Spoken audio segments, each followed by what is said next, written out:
Great morning, students. I hope all are fine and safe at your home. बच्चों, आज हम हिंदी में पाठ 1 को आगे कंटिन्यू करते हैं। कल हमने अपने पाठ में भाषा के भेद, भाषा के कौशल के बारे में पढ़ा था कि भाषा किसे कहते हैं। भाषा वह साधन है जिसके द्वारा हम अपने भावों और विचारों को बोलकर या लिखकर एक दूसरे के सामने प्रकट करते हैं। भाषा के 2 रूप होते हैं, मौखिक भाषा और लिखित भाषा। भाषा के 4 कौशल हैं, बोलना, सुनना, लिखना, पढ़ना। यही सब कल हमने अपने पाठ में पढ़ा था। तो देखिए, आज हम अपने पाठ में पढ़ेंगे लिपि, व्याकरण।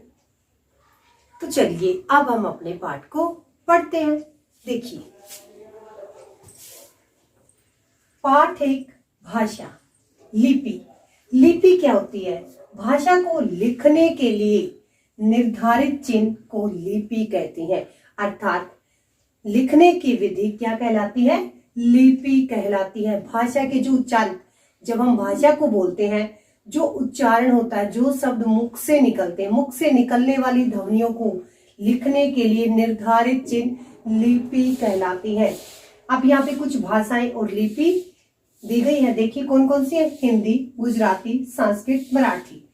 जिनकी लिपि क्या है? देवनागरी। अंग्रेजी रोमन, उर्दू, फारसी, पंजाबी, गुरुमुखी। अब मैं अपनी देवनागरी लिपि की कुछ विशेषता बताती हूँ। तो देखिए, देवनागरी क्या है? विश्व की एकमात्र वैज्ञानिक लिपि है। यह विश्व की एकमात्र वैज्ञानिक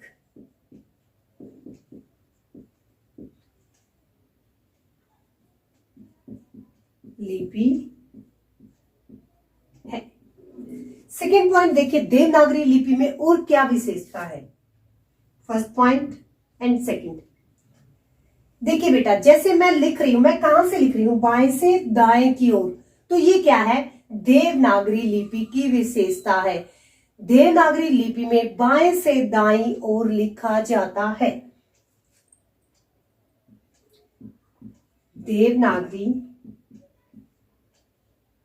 लिपि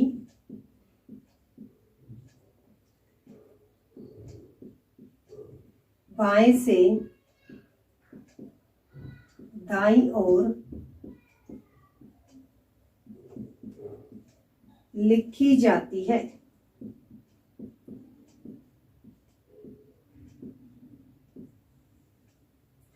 जो फारसी है, फारसी लिपि कैसे लिखी जाती है? फारसी में इसका विपरीत होता है, उल्टा होता है। फारसी होती है दाएं से बाईं ओर। इस लिपि में यहां से लिखना शुरू करते हैं और इस तरफ आते हैं लिखते हुए। किसके अंदर? फारसी के अंदर। फारसी जो उर्दू भाषा की लिपि है, इसमें दाईं ओर से बाईं ओर लिखा जाता है। लेकिन जो हमारी हिंदी की लिपि है देवनागरी, इसे हम बाएं से दाईं ओर लिखते हैं। बोली व उपभाषा। बोली भाषा का क्षेत्रीय रूप बोली कहलाता है। यह भाषा का अल्प विकसित रूप होता है। इसमें सामान्यतः बोलचाल में प्रयोग किया जाता है। आम बोलचाल की भाषा का रूप बोली में होता है। इसमें साहित्य की रचना प्राय नहीं होती, मीन्स इसमें साहित्य नहीं लिखे जाते हैं। कुछ साहित्यकारों ने बोलियों में साहित्य की रचना की थी, जैसे गोस्वामी तुलसीदास ने रामचरितमानस, कवितावली अवधि, सूरदास ने सूरसागर जिसकी बोली थी ब्रजभाषा, तथा विद्यापति ने पदावली मैथिली में की रचना की, परंतु बोलियों में रचनाएं बहुत कम हुई। आगे चलकर ये केवल बोली तक ही सीमित रह गई। इनका आगे विकास नहीं हो सका। केवल खड़ी बोली का विकास होता गया और उसने आधुनिक हिंदी भाषा का रूप ले लिया। सभी बोलियों में सिर्फ किसका विकास हुआ? खड़ी बोली का विकास होता गया और उसने आधुनिक हिंदी भाषा का रूप ले लिया। कुछ अन्य बोलियां कन्नौजी, मगही, बुंदेली, बागड़ू, बघेली, भोजपुरी आदि भी हैं। जैसे मिले सुर मेरा तुम्हारा तो सुर बने हमारा। इसे अलग अलग बोलियों में बोला गया है परंतु सबका भाव एक ही है। अतः बोली भाषा का अल्प विकसित रूप जरूर है परंतु उसका बहुत महत्वपूर्ण हिस्सा भी है। उपभाषा, जब बोली का क्षेत्र थोड़ा बड़ा हो जाता है तब वह उपभाषा बन जाती है। बोलियों में साहित्य की रचना प्राय नहीं होती परंतु उपभाषा में साहित्य की रचना होने लगती है।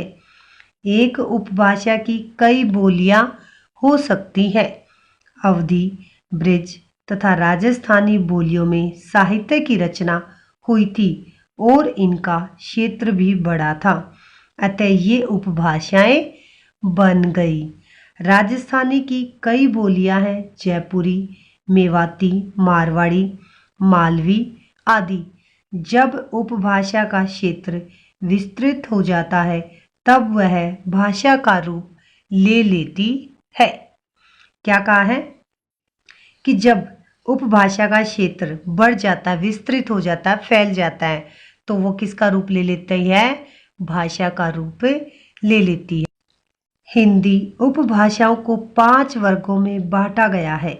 उपभाषाएं, बोलियां। नंबर 1 पश्चिमी हिंदी। इसमें बोलियां कौन कौन सी हैं? खड़ी बोली, ब्रिजभाषा, हरियाणवी, बुंदेली, कन्नौजी। पूर्वी हिंदी, अवधी, बघेली, छत्तीसगढ़ी। राजस्थानी, मारवाड़ी, मेवाती, जयपुरी, मालवी। पहाड़ी हिंदी, गढ़वाली, कुमाऊनी, मागधी, मगही, भोजपुरी, अंगिका। इसके बाद हम पढ़ेंगे लिपि। लिपि का अर्थ है लीपना। लिपि का क्या अर्थ है? लीपना। बच्चों, जैसा कि आपने पिछली कक्षाओं में जाना कि मनुष्य ने उच्चरित भाषा को स्थायी रूप देने तथा अपने विचार दूर बसे संबंधियों तक पहुंचाने के लिए चित्रों को माध्यम बनाया, जिसे चित्रलिपि कहा जाता है। फिर उसने उच्चरित ध्वनियों को निश्चित चिन्ह दिए, यही चिन्ह लिपि कहलाए। इस प्रकार उच्चरित ध्वनियों को लिखने की विधि लिपि कहलाती है। प्रत्येक भाषा की अपनी लिपि होती है। हिंदी भाषा की लिपि देवनागरी है। कुछ भाषाएं व लिपियां मराठी देवनागरी, कश्मीरी देवनागरी, कोंकणी देवनागरी, नेपाली देवनागरी, संताली देवनागरी, बोडो देवनागरी, अंग्रेजी रोमन, जर्मन रोमन, फ्रांसीसी रोमन, उर्दू, फारसी, पंजाबी, गुरुमुखी, बांग्ला बांग्ला। आगे देखिए, अब हम पढ़ेंगे साहित्य। किसी भाषा के संचित ज्ञान को उसको साहित्य कहते हैं। मीन्स इकट्ठा किया गया किसी भाषा का ज्ञान। इसमें ज्ञान व अनुभव की बातें निहित होती हैं। साहित्य 2 प्रकार का होता है, गद्य साहित्य तथा पद्य साहित्य। गद्य साहित्य, जब साहित्यकार साधारण रूप से बोलचाल की भाषा में अपने विचार व्यक्त करते हैं तो वह गद्य साहित्य कहलाता है। इसमें तुकबंदी अथवा लय का अभाव होता है। इसके अंदर कोई तुकबंदी और लय नहीं होती है। जैसे भारतवर्ष ने, कभी एक गद्य साहित्य का उदाहरण है, देखिए। भारतवर्ष ने कभी भी भौतिक वस्तुओं के संग्रह को बहुत अधिक महत्व नहीं दिया है। उसकी दृष्टि से मनुष्य के भीतर जो महान आंतरिक गुण स्थिर भाव से बैठा हुआ है वही चरम और परम है। लोभ, मोह, काम, क्रोध आदि विचार मनुष्य में स्वाभाविक रूप से विद्यमान रहते हैं, पर उन्हें प्रधान शक्तिमान लेना और अपने मन तथा बुद्धि को उन्हीं के इशारे पर छोड़ देना बहुत बुरा आचरण है। अब इसके बाद गद्य के टाइप दिए, कितने प्रकार का है गद्य? 8 प्रकार से। पत्र, निबंध, लेख, कहानी, सहसमरण, नाटक, उपन्यास, जीवनी, ये सब क्या है? गद्य साहित्य के अंतर्गत आते हैं। नेक्स्ट देखिए, आगे कुछ साहित्यकार और उनकी रचनाओं के नाम हैं। मुंशी प्रेमचंद साहित्यकार है जिसकी रचना है मानसरोवर, ये एक कहानी है। गोदान, मंगलसूत्र, उपन्यास। जयशंकर प्रसाद, ध्रुव स्वामिनी, चंद्रगुप्त, स्कंदगुप्त, ये नाटक है। आचार्य चतुरसेन शास्त्री, सोमनाथ सोना खून, उपन्यास। मन्नू भंडारी, हिमती, सुमेरा, कहानी। महादेवी वर्मा, गिल्लू, गोरा, ये है सहसमरण। सेकंड है हमारा पद्य साहित्य, जब साहित्यकार अपने विचार तुकबंदी अथवा लय द्वारा व्यक्त करते हैं तब वह पद्य साहित्य कहलाता है। जैसे मैं तो वही खिलौना लूंगा, मचल गया दीना का लाल, खेल रहा था जिसको लेकर राजकुमार उछाल उछाल, व्यथित हो उठी माँ बेचारी, था स्वर्ण निर्मित वह तो, खेल इसी से लाल, नहीं है राजा के घर भी यह तो। अब पद्य के टाइप्स देखिए, दोहा, छंद, कविता, साखी, गीत, पद, ये सब क्या है? पद्य साहित्य है। कुछ पद्य साहित्य के कवि और उनकी रचनाएं हैं, जैसे देखिए कबीर, बीजक, ये क्या है? दोही। तुलसीदास, रामचरितमानस, विनय पत्रिका, कवितावली। जयशंकर प्रसाद, परिणय गीत, कामायनी। हरिवंश राय बच्चन, मधुशाला, मधुकलश। रामधारी सिंह दिनकर, शक्ति और क्षमा, कुरुक्षेत्र। इसके बाद अब हम पढ़ते हैं व्याकरण। आपने यह जाना कि वर्णों के व्यवस्थित मेल से शब्द, शब्दों के व्यवस्थित मेल से वाक्य तथा वाक्यों के व्यवस्थित मेल से भाषा बनती है। यदि ये व्यवस्थित न हो तो भाषा अर्थपूर्ण नहीं होगी। मीन्स अगर शब्द और वर्ण इन सब का, वाक्यों का आपस में मेल न हो तो भाषा व्यवस्थित क्रम से नहीं होगी और हमें समझ नहीं आएगी कि क्या कहा गया है, उसका कोई अर्थ नहीं होगा। किसी वर्ण, शब्द तथा वाक्य का प्रयोग कहाँ और कैसे करना है, इसका ज्ञान व्याकरण कराता है। अर्थात व्याकरण भाषा के नियम निर्धारित करता है। इस प्रकार व्याकरण वह शास्त्र है जो भाषा के शुद्ध रूप व प्रयोग का ज्ञान कराता है। व्याकरण के अंग 4 होते हैं, वर्ण विचार, शब्द विचार, पद विचार, वाक्य विचार।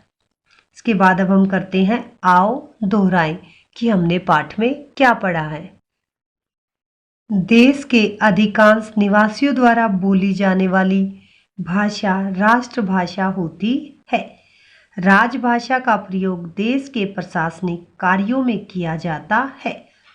विद्वानों व शिक्षाविदों द्वारा स्वीकृत भाषा का रूप मानक भाषा कहलाता है। बोली भाषा का अल्प विकसित व क्षेत्रीय रूप होती है। उपभाषा बोली का विस्तृत रूप होती है। लिपि ध्वनियों को लिखने की विधि होती है। साहित्य किसी भाषा का संचित ज्ञान कोश होता है। आशा है आज हमने अपने पाठ में जो पढ़ा वो आप सभी को समझ आ गया होगा। हमने पढ़ा सबसे पहले लिपि। लिपि क्या होती है? भाषा को लिखने के लिए निर्धारित चिन्ह लिपि कहलाती हैं। हिंदी भाषा की लिपि देवनागरी है। इसकी हमने विशेषता भी पढ़ी। इसकी विशेषता है ये बाएं से दाईं ओर लिखी जाती है, लेकिन जो फारसी लिपि है वो दाएं से बाईं ओर लिखी जाती है। इसके बाद हमने व्याकरण को पढ़ा। व्याकरण वह शास्त्र है जिसके द्वारा हम भाषा के शुद्ध रूप का प्रयोग करना सीखते हैं। व्याकरण के 4 अंग होते हैं: वर्ण विचार, शब्द विचार, पद विचार, वाक्य विचार। आप सभी ने अच्छे से अपने पाठ को पढ़ना है, समझना है। धन्यवाद। आपका दिन शुभ हो।